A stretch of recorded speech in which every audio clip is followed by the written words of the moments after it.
Earth's magnetic shield. Think of Earth as having a hidden force field, constantly working behind the scenes to protect us. This invisible armor is the magnetosphere, generated by the molten iron swirling deep within our planet's core.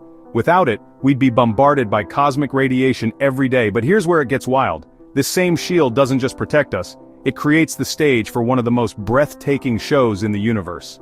As solar particles slam into the magnetosphere, they're guided by magnetic field lines straight toward the poles, almost like a funnel. These particles spiral down into the upper atmosphere, where something beautiful happens. They crash into molecules of oxygen and nitrogen and transfer energy, causing the atoms to glow. It's as if Earth turns incoming cosmic threats into celestial art. And the magnetosphere? It's not static.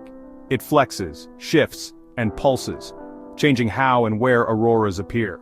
If you've ever seen the sky light up in waves of emerald and violet, you were watching the magnetosphere in action. It's not just a protective bubble. It's the conductor of Earth's own cosmic symphony. Why does it happen mostly in the north and south? That's the mystery of the poles and magnetism we're about to unfold.